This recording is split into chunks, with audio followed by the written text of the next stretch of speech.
Music to my ears. This is so relaxing and great. But yeah, we are now at the final part of the Great Cave Offensive in Kirby's Superstar. And we start out by getting the last of the season because it is clearly winter in the garden area. Except that kind of doesn't really matter.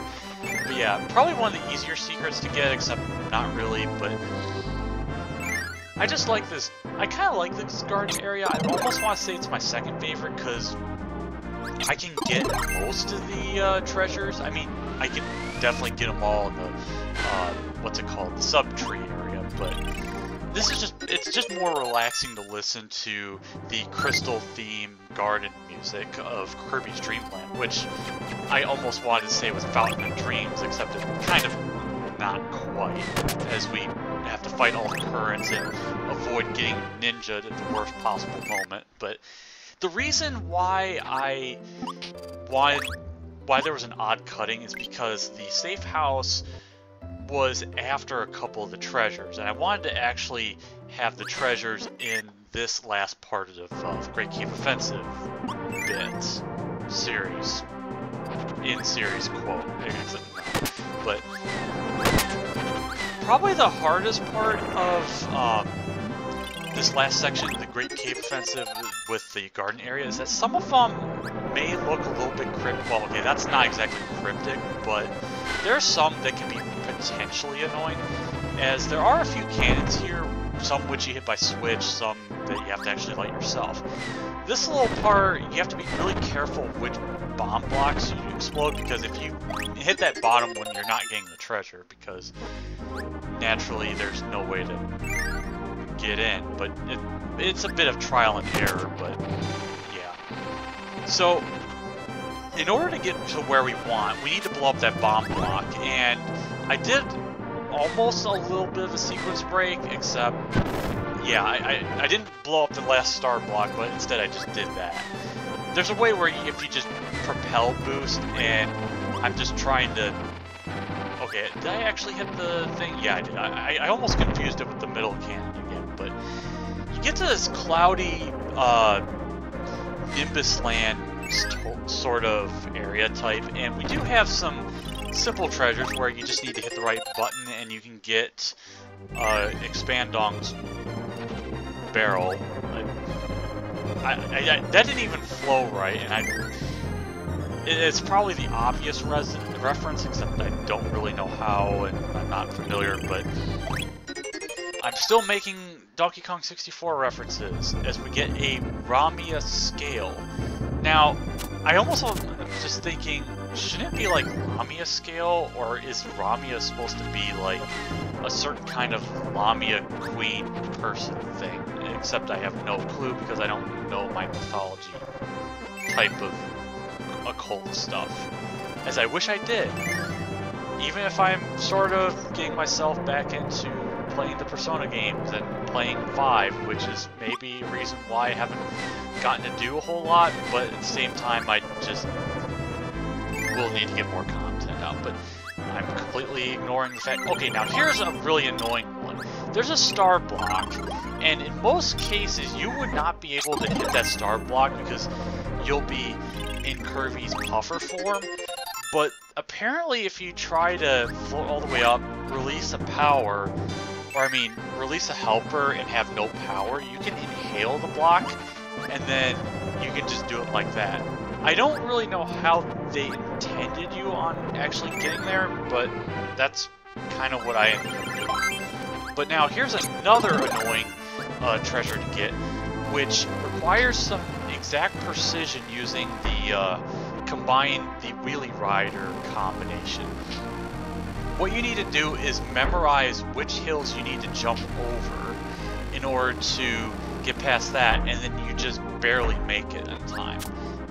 And then of course there's the issue of trying to get off the wheelie power-up, because we can't be bothered with keeping our personal space, don't you know? But don't get me wrong, the wheelie power-up is pretty good, or even wheelie rider, which I like even more because you get to do cool stuff.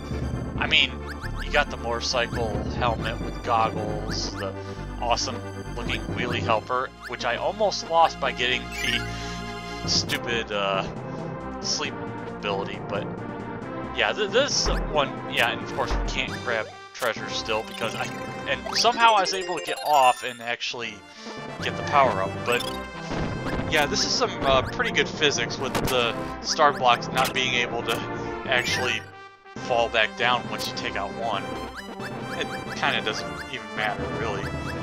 But one thing that should be noted about the Wheelie Rider, or when you are Wheelie Rider, is that you can't touch the Warp Star, and sometimes when you try to jump too many consecutive times, you can't really jump any higher.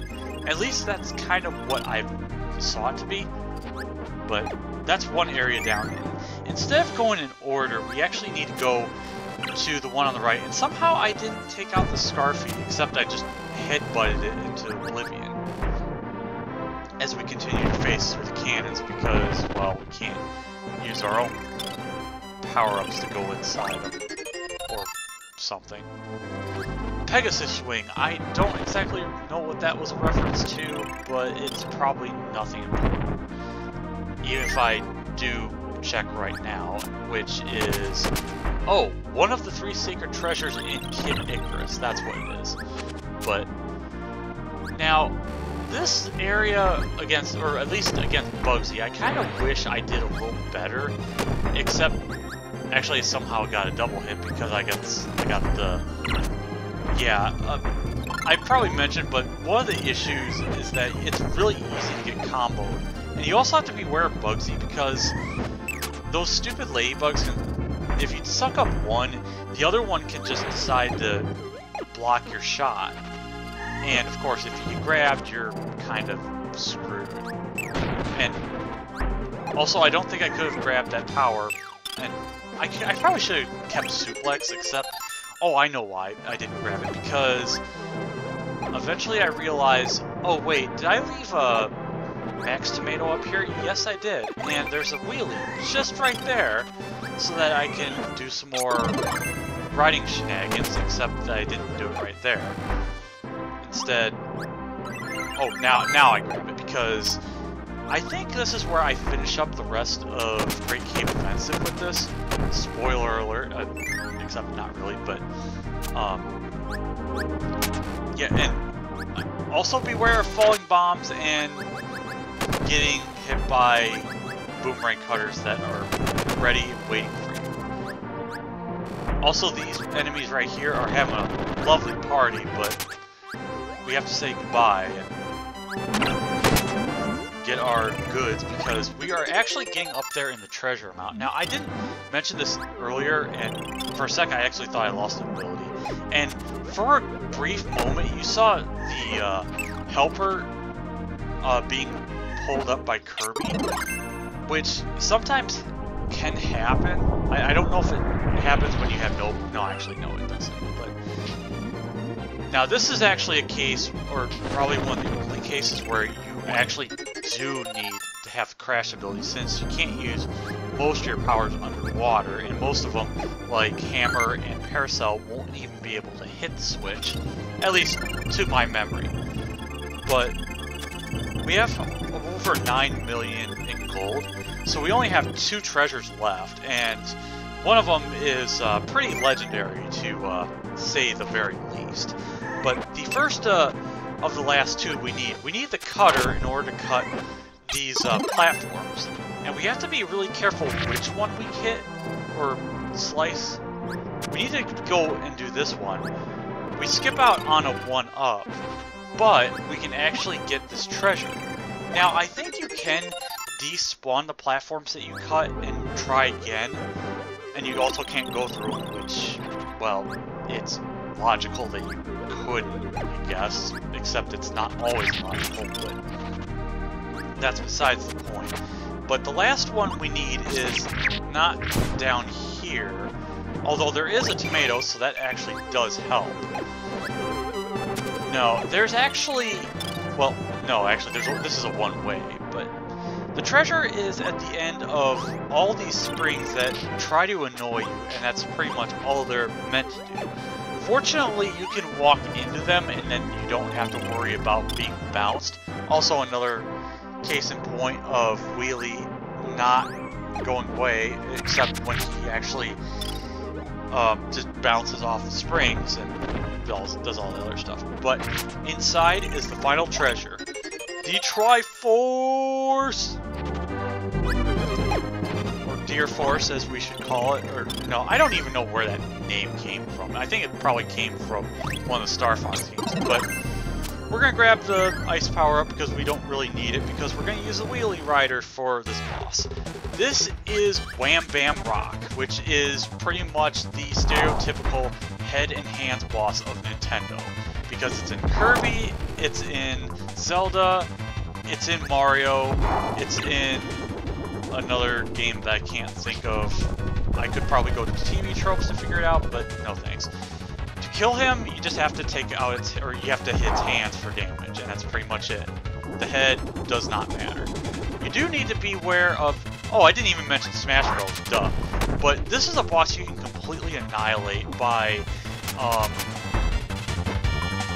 using the Wheelie Rider combo, because, I mean, just look at the delicious damage. I mean, my goodness. It should be noted that Wham Bam Rock looks a lot better in the Superstar Ultra version, but we won't see that until whenever, if ever, I actually do that game. Also, that Gator just combo blocked me, or exit blocked me, I should say. But yeah, this is pretty much the end, as we just gotta jump around, hop around, and bash our head against the wall, waiting for the elevator to go up, and clipping through an elevator, which, I guess that decided to happen there, but yeah, we're pretty much at an end, and we're at a very familiar area, which, yeah, the Warp Star is just sitting right there waiting for us, as our pal Wheelie, who actually got left behind, we're a very terrible friend, as we bust through boulders with our bare head, no doubt, and we float away, exiting the Great Cave Offensive and reliving all the gold and treasures we've gotten, and duds, as for whatever reason the screen of Kirby floating decides to go in and out. I don't really know why. But yeah, that was Great Cave Offensive.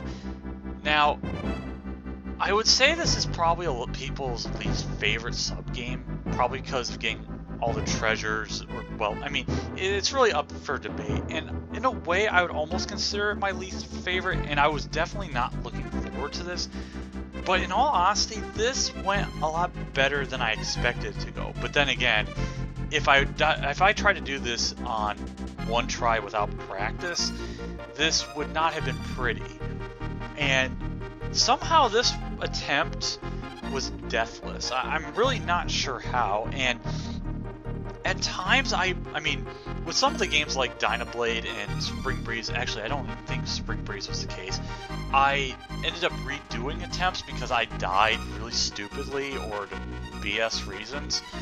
And, well, I already did a lot of swearing in the Old Tower part of Part 3, which is another part of film. No, it really isn't.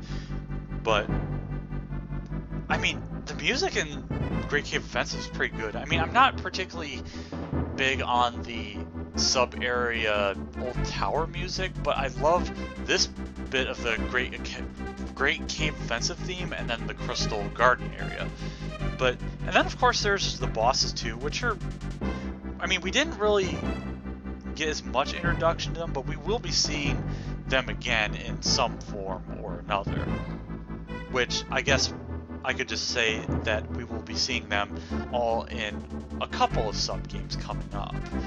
But until then, we gotta admire the raccoon dolls, the whistles, the orichalcum that we can make for our weapons, and the Triforce, which was a hefty 800,000, and we get almost all 9s. That 0's a jerk, though, but that's besides the point. But yeah, this was a worthwhile and glorious game in some form, but there is still more to come with Kirby Superstar, as we will soon see as soon as this screen ends, assuming that I didn't completely forget how to edit things. But by beating Great Cave Offensive, we actually open up the next game, Revenge of Meta Knight, which we will be seeing next time. So this has been Tapras, and I will see you again next time. Take care.